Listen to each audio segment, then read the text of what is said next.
Good afternoon. For those of you who do not know me, my name is Harrison and I currently teach here at the Centre at EC San Francisco.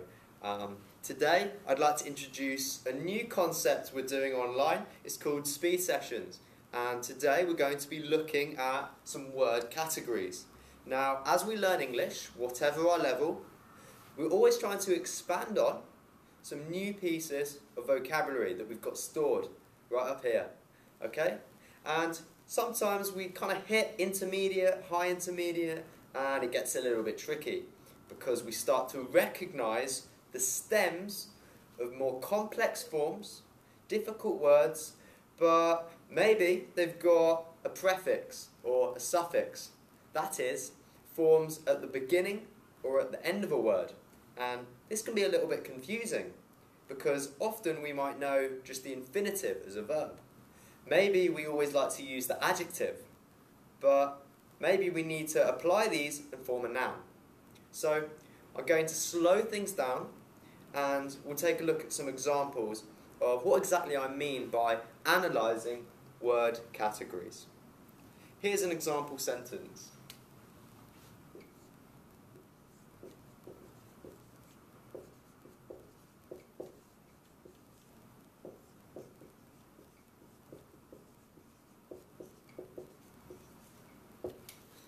I find history fascinating. At this point, you might think to yourself, right, okay, fascinating. I think that means something along the lines of interesting.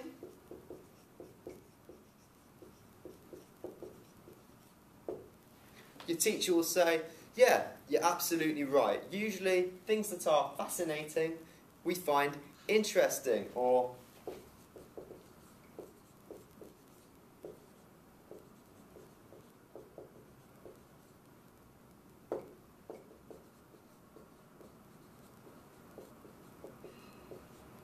highly amusing, informative, etc.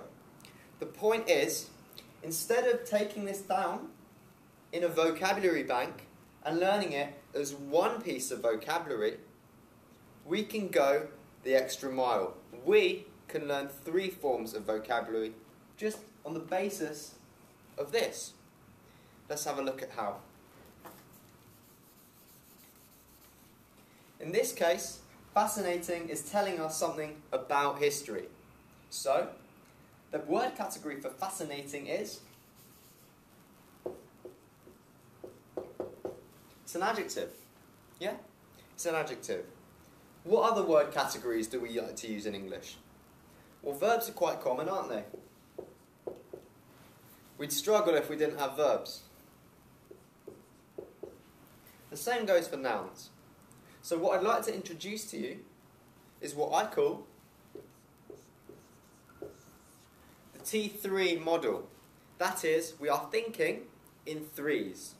Rather than learning one form, we can learn 3. The adjective, the verb, and the noun. Yeah?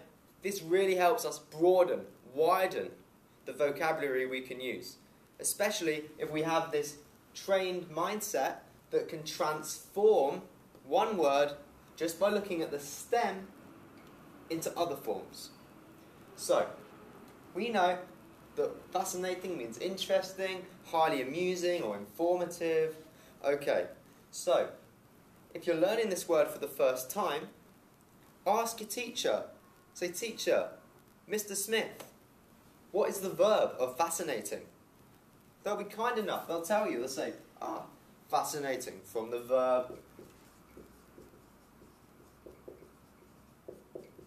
to fascinate. Yeah?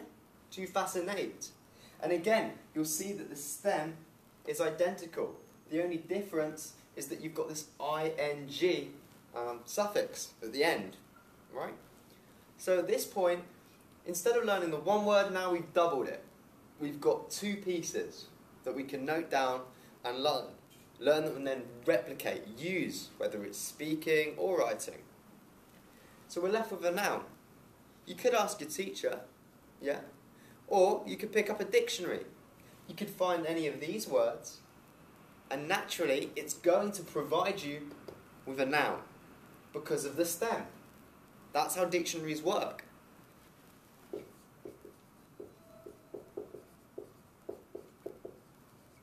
Fascination. Again, here we see a suffix. It's at the end of the word. So, what I'm trying to emphasize to you guys today is that if you do learn a new piece of vocabulary, try not to just jot it down and then throw it in your bag or whatever you like to do, you know? Think about it neatly, address it with the category. Then find the verb and the noun, or the noun and the adjective, or the adjective and the verb. Get 3. Think in 3s and you can triple your new pieces of vocabulary.